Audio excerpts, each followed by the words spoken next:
Et le BTC qui pousse et qui pousse encore et qui ne semblerait pas vouloir baisser. Donc on va regarder ça ensemble et d'ailleurs vous allez le voir que pour les boules, j'ai enfin fait un travail un peu plus complet et j'ai vraiment mis du temps à trouver en tout cas la vague qui correspondait pour ma part le plus possible à ce que l'on pourrait reconnaître plus tard si on était bel et bien déjà maintenant dans l'impulsion haussière pour aller revoir, vous le savez très bien d'ailleurs, les 9500, 9800 dollars objectifs d'ailleurs qui avaient déjà été donnés en date du 17 mars de 2020. On était à ce moment-là, vous le savez très bien, je le rappelle durant toutes mes vidéos, mais c'est pour rappeler le contexte macro, bien entendu. On était seulement aux alentours des prix des 5418 dollars à ce moment-là. On venait de faire une énorme chute depuis les 10 500 dollars. Et à ce moment-là, déjà, on voyait le rebond se faire pour notre part, c'est-à-dire le long trade qui a initié depuis cette zone-là. Pour ceux en tout cas qui ont réussi à rentrer dans le trade depuis les 5000 dollars, bravo à vous, bien entendu. Et on monte et l'objectif ultimum, c'est d'aller revoir, comme dit, les 9800 dollars. Pour le moment, on est au milieu de l'affaire, c'est-à-dire qu'on est aux alentours des 7000 dollars. On est au niveau, comme vous voyez ici, des 50% de Fibonacci de la ligne verte.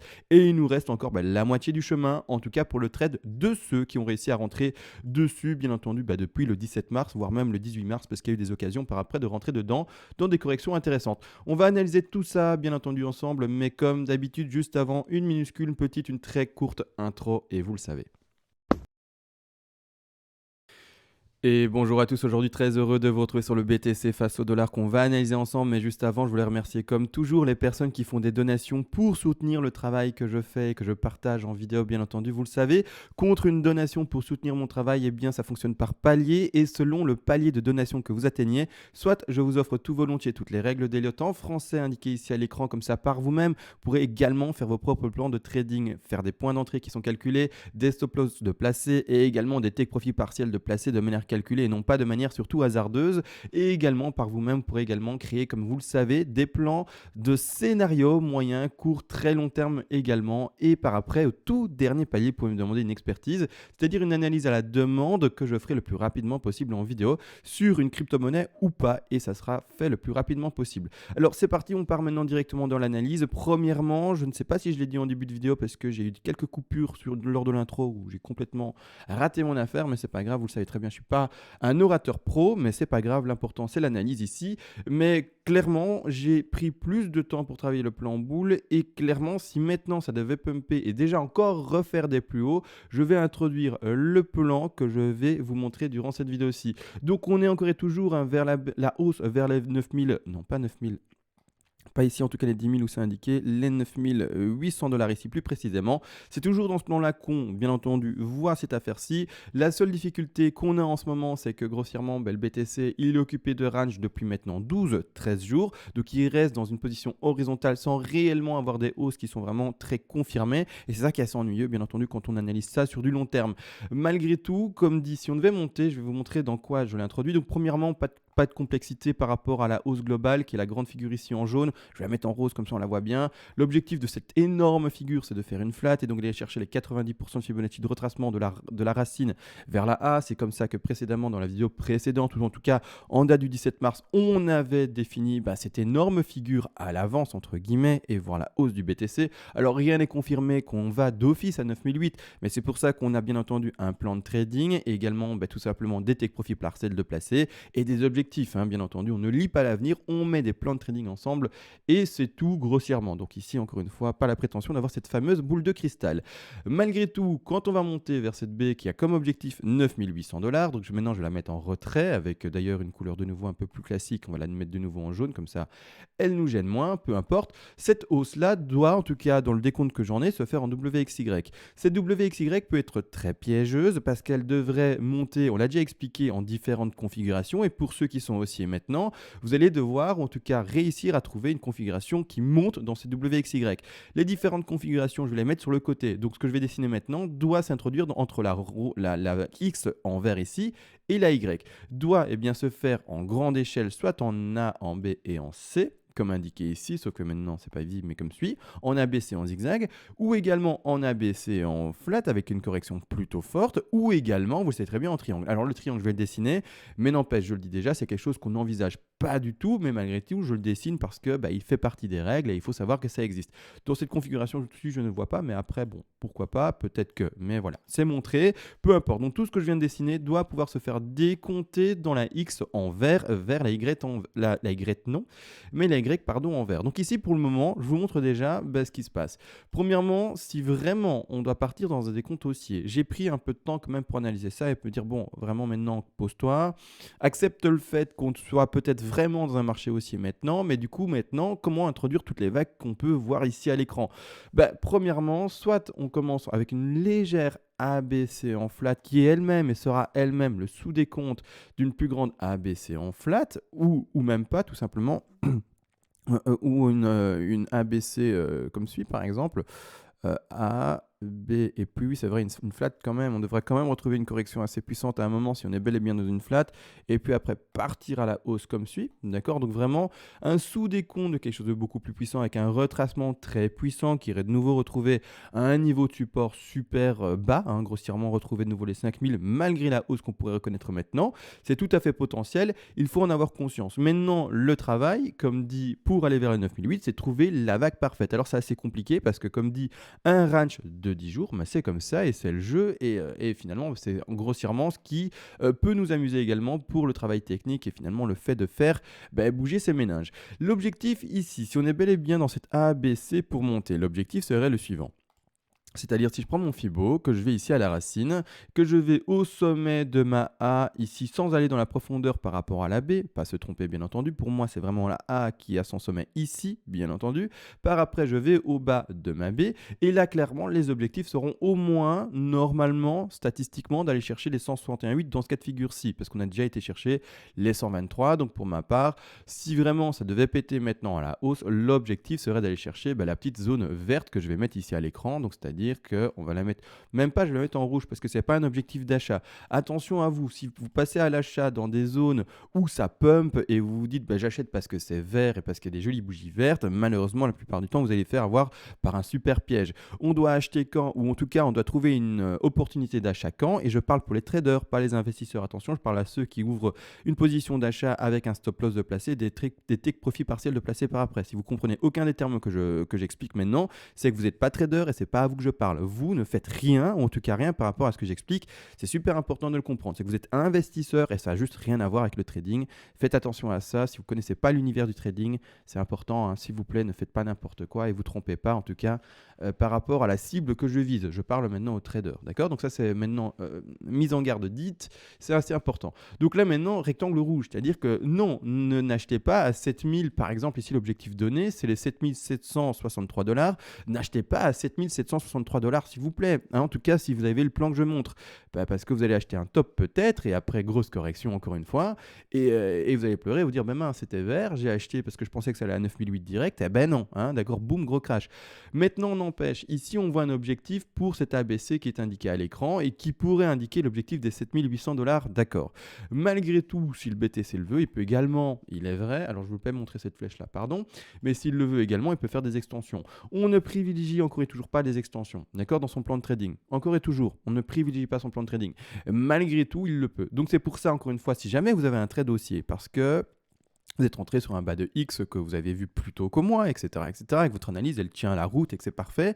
Dans ce cas-là, gardez encore et toujours votre trade. Si vous le clôturez petit à petit, que vous êtes déjà vers la fin de votre trade, je ne sais pas où vous en êtes dans votre trade, mais je rappelle juste la méthodologie par rapport à un trade. On ne clôture jamais un trade qui est gagnant à 100%. C'est super important. Si votre trade, il est gagnant, même si vous arrivez à la target ultimum, que vous avez dit, mais la target ultime, c'est ça. Donc ici, par exemple, en l'occurrence, on va dire les 7008, et que vous dites, voilà, c'est maximum 7008, ne clôturez jamais, vendez peut-être, ou plutôt, oui c'est ça, étant donné que vous serez passé à l'achat ici, vendez peut-être par palier, mais maximum 90, 95, peut-être 85% de votre position, peu importe, ça dépend vous, et c'est vous qui décidez ça, mais ne vendez jamais à fond, parce que les quelques pourcents qui ne seront pas vendus, si jamais le BTC voulait faire des extensions et pumper non-stop jusqu'à 9000 $, pourquoi pas, bah, dans ce cas-là, vous serez très heureux d'être encore dans le train. Donc c'est très important, bien entendu, de comprendre ça. Votre trade jamais clôturé à fond tant qu'il n'a pas d'invalidation complète du scénario ou en tout cas de la continuité de la tendance haussière ou baissière s'il allait dans l'autre sens pour un trade, bien entendu, avec une configuration différente. Donc ça, c'est très important. D'accord? Donc ici, premièrement, ABC qui peut être également par après. Alors on va tenir le décompte ensemble, hein, bien entendu, je vais en parler tous les jours, voir comment ça se passe, etc. Voir quel décompte est vraiment le plus légitime pour monter jusqu'au 9008, vraiment. Mais malgré tout, ici, si on devait faire ça et que dans le futur, dans les quelques jours, c'est ça qui devait, comme dit bien, se traduire sur les cours et plutôt se dessiner sur les cours, on pourra également voir, comme indiqué, une figure qui sera, elle, plus grande. Donc ici en A, un gros retracement de B et puis retourner en C. Maintenant, comme dit, vraiment, on laisse encore le temps se faire. On est au début des vagues haussières, si on est bel et bien dans les vagues haussières, et on verra ça ensemble. Donc là maintenant, voilà, un travail un peu plus abouti pour les boules, même si nous, vous le savez très bien, on est également boules depuis le 17 mars, mais malgré tout, il faut un temps de construction et parfois il y a des phases de consolidation et légèrement bear comme on le voit actuellement. C'est-à-dire qu'on n'oublie pas non plus le plan bear, bien entendu. Le plan bear, on va essayer également de le voir. Donc le plan bear avec tout le plan de trading qui avait déjà été indiqué avant hier, je pense. Hier, je n'ai pas fait de vidéo sauf erreur de ma part. Oui, bon, c'est pas grave. Mais ici, avant-hier, tout le plan de trading qui a été placé.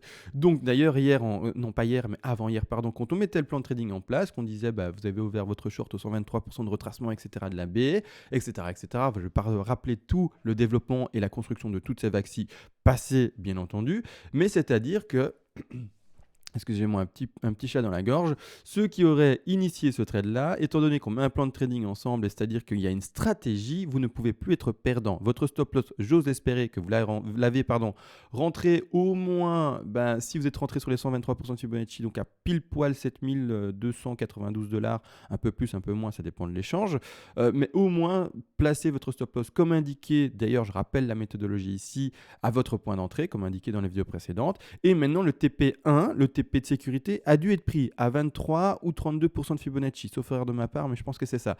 Mais il a dû être pris. Donc maintenant, ce trade-là, même si on devait pumper maintenant, ne peut plus être perdu. La personne qui me dit qu'elle a perdu son trade, je ne sais pas comment tu as fait. Ou en tout cas, ça veut dire que l'objectif, c'est de ne pas perdre d'argent. Peut-être pas en gagner, mais ne pas en perdre. Ça, c'est l'objectif premier d'un trader, c'est ne pas en perdre. Après, quand il a mis sa méthodologie de sécurité en place, là, ok, il peut commencer à penser en gagner. Mais là, l'objectif, c'est pas en perdre et tout ce qui est maintenant possible de faire à l'écran, c'est de ne pas en perdre. D'accord? Maintenant, c'est impossible de dire j'ai perdu de l'argent parce que j'avais shorté ça, parce que toutes les positions de sécurité sont prises. Malgré tout, on va continuer ensemble le décompte ici. Bien entendu, on ne le met pas du tout de côté, c'est-à-dire qu'on peut aller encore plus bas maintenant. Il faut faire attention, encore et toujours. C'est pour ça que je mets en avant les plans de trading et non pas la lecture d'avenir avec, comme dit, on va d'office à 9008 avec une seule bougie verte. Non, s'il vous plaît, ça n'existe pas, bien entendu. Malgré tout, la baisse ici peut se voir comme suit. Alors premièrement, on a fait actuellement un retracement qui s'indique ici. Alors je suis en 4 heures, c'est un peu trop grand je trouve pour travailler ça. On va passer en horaire. Comme ça sera un peu plus simple. Pour le moment, on peut voir, et je l'ai vu dans les commentaires, des personnes qui ont vu ce rebond-ci. Alors je vais pas retirer le plan complet. Mais qui ont vu ce rebond-ci qui a été chercher les 7050 $. Quand on regarde ce rebond-là avec le Fibonacci de retracement, qu'est-ce qu'il a été cherché très précisément? On va regarder. Il a été cherché précisément à la mèche près, donc on va vraiment étendre ceci, à la mèche près les 61,8% de Fibonacci. C'est-à-dire que quand on va chercher cet objectif-là, vous le savez très bien, c'est un super retracement de 2, d'accord? Il n'est pas du tout invalidé, il faut le savoir, donc maintenant, super, le retracement de 2 est plus que potentiel, et donc c'est-à-dire qu'à l'écran, déjà maintenant, je pourrais dessiner ceci. Alors je vais le dessiner du coup, comme suit. Hop, je dézoome un peu, et c'est-à-dire que, vous le savez, pour descendre dans une B vers une C, il faut 5 vagues, d'accord? On ne va pas descendre qu'avec des bougies rouges non plus, il y a toujours la tendance inverse qui se mélange dans toutes les tendances, qu'elles soient haussières ou baissières. Ça, c'est important à comprendre. Donc, on peut déjà indiquer, si j'y arrive, une première bas de 1. Alors, on va prendre un peu le temps pour voir ici. Donc là, je suis en ABC, pardon, c'est pas ça que je veux indiquer. Donc, une bas de 1, racine ici, parfait, hop, racine, bas de 1 potentiel. Ici, un retracement de 2 potentiel. Maintenant, on attend la construction de ceci pour pouvoir avoir plus de détails, un bas de 3, une 4 et puis après une 5. Donc ici, en fait, la baisse qui doit s'effectuer vers ce bas de X potentiel pour après, toujours, c'est un plan également haussier sur du long terme, c'est un plan qui va vers les 9008. Malgré tout, c'est un plan qui voit une construction, une consolidation, une zone de recharge plus longue. Après, ben voilà, c'est comme ça le jeu. Et comme dit, on ne sait pas lire l'avenir, donc c'est important de le comprendre, hein. Donc ici, ce qui se passe, premièrement, on peut déjà identifier grâce à ce sommet et ce rebond qu'on a reconnu à 61,2%, 61,8, c'est ça, non, 61,8, pardon, c'est ça. Waouh, les pinceaux qui se mélangent à nouveau. 61,8, pardon, ici de retracement. Clairement, à 7053, on pourrait déjà identifier ce sommet de 2. C'est-à-dire qu'on va s'amuser seulement maintenant, en tant que spéculation, sans avoir encore de réelle confirmation ici, spéculer le bas de la 3, le rebond de 4 et le bas de la 5 pour voir les objectifs baissiers que l'on peut retrouver. Je vais tout de même retirer tous les objectifs ici parce que bon, le plan de trading, ok, mais là, pour le travail juste des vagues, il va légèrement gêner. Je vais juste laisser l'objectif ultimum baissier ici avec l'objectif de X et de C, d'accord? Mais malgré tout, on va juste travailler maintenant les vagues qui sont indiquées en blanche ici. Je vais les mettre légèrement plus visibles. Hop, je fais ça en plus épais, pardon. On va zoomer dessus et on va faire les objectifs. Alors, les objectifs, rien de complexe, hein. On place encore une fois notre Fibo ici d'extension, on va à la racine, on va au bas de la 1, on va pour le moment au sommet de 2 connus. Je n'exclus pas que ceci ferait la construction plus complexe, complète avec une flat, etc. Mais pour le moment, on travaille avec ça parce qu'il n'y a rien de confirmé encore, vraiment. Donc on attend, on temporise et plus tard, on fera des ajustements par rapport aux projections. Mais actuellement, par rapport à ce qu'on connaît réellement fini, entre guillemets, on peut partir dans la projection d'une 3 qui va chercher les 161,8% de Fibonacci. On n'oublie pas les objectifs d'une 3 qui sont normalement, statistiquement, d'aller rechercher au moins les 161,8. Après, il y a d'autres statistiques et d'autres objectifs, mais l'objectif minimal sont les 161,8% de Fibonacci. Après, un rebond de 4, on a fait une 2, ce qui est de plus classique. On a été chercher entre les 50 et les 61,8 de retracement. Donc là, tout ce qui est de plus classique. Donc on va retrouver un retracement, mon raccourci qui est là. Un retracement de 2, tout ce qui est de plus classique, qui irait rechercher les 38,2 là-dessus. Voilà, 38,2, c'est-à-dire un rebond assez intéressant n'empêche. 38,2, retour de nouveau au 6004. D'ailleurs, ici, le bas de 3, je crois que j'ai pas dit. L'objectif baissier, ce sont les 6014 $. Puis après, rebond pour aller rechercher ce sommet de 4 qui irait rechercher les 6410 $. Donc là, les objectifs classiques. Et puis enfin, la dernière baisse qu'on va regarder ensemble, donc hop, comme suit, pour le bas de la 5. Alors c'est parti, donc on parle bien des vagues qui sont blanches ici à l'écran. On va au bas de 4 ici, on est bel et bien dans une 3 potentiellement d'extension. Et tous les objectifs baissiers, avec vraiment cette spéculation et ce scénario mis à l'avance, seront les suivants. Ils sont, je vais mettre maintenant des rectangles d'objectifs pour le bas de 5 en vert, mais ces objectifs-là ne sont pas pour le moment pas définitifs. On n'a pas encore assez de bougies pour vraiment affirmer et confirmer tous les objectifs qu'on va montrer maintenant de manière vraiment sûre, comme dit, hein. D'accord, donc maintenant ici, c'est des objectifs d'ailleurs de rachat, hein, d'accord. Donc ici, oui, vous pouvez commencer à l'achat et rentrer à l'achat dans les positions qui sont vertes et pas vendre. Parce que je précise ça parce que j'ai lu en fait dans les commentaires récemment quelqu'un qui avait indiqué, si vous voulez, il avait vu le cours baisser. Et c'était un investisseur en plus de ça qui parlait, qui avait vu le cours baisser et qui, parce qu'on était arrivé à 5000, s'est dit le BTC peut aller encore plus bas. Et donc du coup, ce qu'il a fait, c'est qu'il a vendu la totalité, sauf erreur de ma part, ou en tout cas une grande portion de ses BTC, on va dire 80%, je pense que c'était un ordre d'idée comme ça. Il a vendu 80% de ses BTC, c'est un investisseur en plus de ça. Donc il a essayé de trader à un moment, se dire je suis un trader, je vais jouer avec mes BTC réels, etc. Parce que vous le savez, peut-être pas, mais en plus de ça, quand on fait du trading, la plupart du temps, les gens font du trading avec des BTC à crédit. Donc c'est pas nos BTC réels, c'est des BTC vraiment sur une plateforme d'échange qui nous prête, entre guillemets, du BTC qu'on n'a pas. C'est difficile à comprendre, mais bon, c'est une mécanique à comprendre, c'est du BTC à crédit. Quand on short du BTC, par exemple, c'est du BTC qu'on n'a pas. Enfin bref, c'est toutes des mécaniques un peu plus complexes. Mais ce qu'il faut comprendre, c'est que la personne s'est délestée de ses BTC à 5000 en se disant, on ira peut-être à 3000, à 2000, etc. Et je vais trader avec mon investissement. Super grosse erreur, parce que maintenant, elle panique un peu. Elle se dit, est-ce qu'on va de nouveau redescendre? Parce que maintenant, au moment où je vous parle, on est déjà à 6000. Elle s'est délestée à 5000.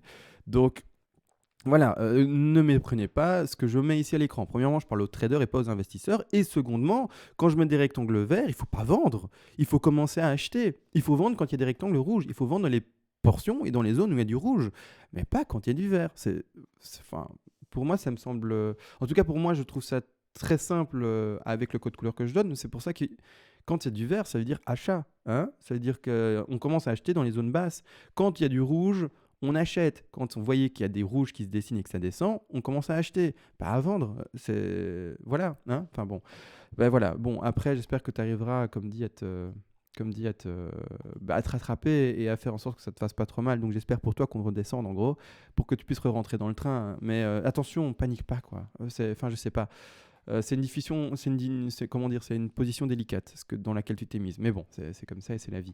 Malgré tout, nous on va quand même continuer le travail, c'est-à-dire que les objectifs baissiers pour cette 5 là ont été donnés. Pour le moment spéculés, avec comme objectif 5771 $, comme objectif second 5378 $, pardon, et ici troisième objectif qui sont les 4730 $. Donc voilà, tu l'entends, il y a peut-être un moyen de rentrer dans le train. Malgré tout, chaud quoi, chaud en tout cas dans la position dans laquelle tu t'es mise. Mais c'est pas grave.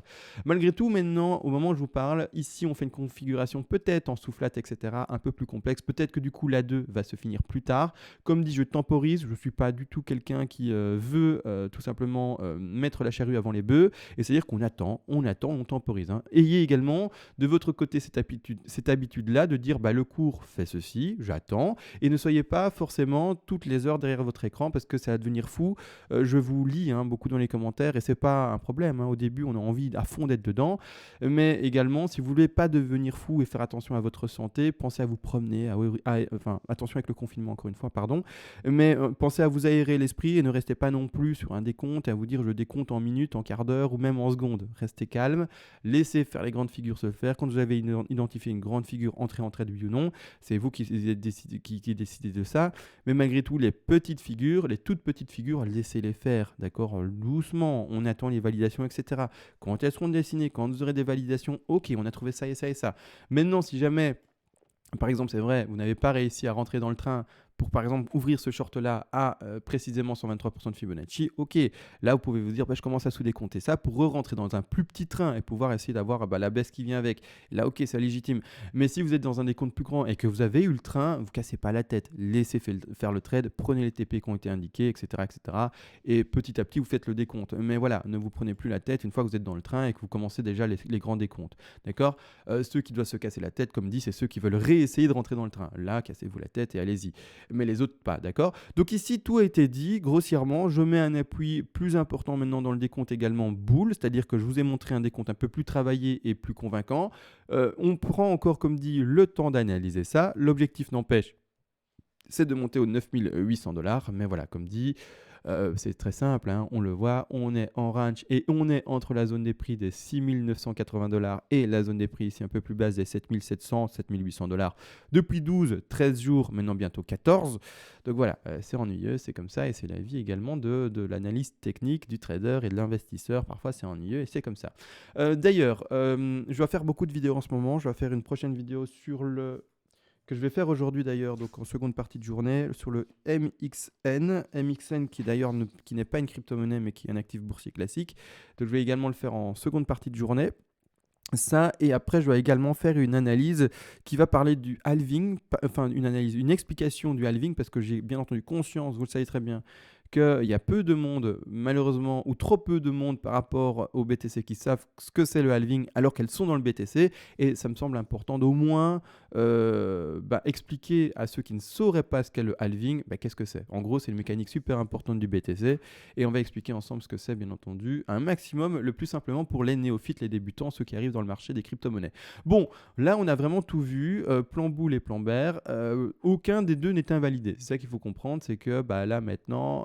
c'est le flou total. En gros, tout ce qui, encore une fois, prévaloir, ça se dit pas, mais prévaut, pardon, sur le j'ai une boule de cristal et qui monte ou ça descend, peu importe, c'est le plan de trading. Si votre plan de trading et votre méthodologie de trading est propre, tout va bien. C'est-à-dire que vous pouvez shorter ou faire des longs, tout va bien parce que vous avez ce qu'il faut pour pouvoir sécuriser vos positions, pour pouvoir bien entendu prendre les deux positions sans pour autant perdre de l'argent. Ça, c'est important à comprendre. Mais voilà, là-dessus, on a tout vu. On va vraiment se laisser maintenant. Assez de blabla, assez de logoré. On se voit, comme dit, en seconde partie de journée pour une autre analyse.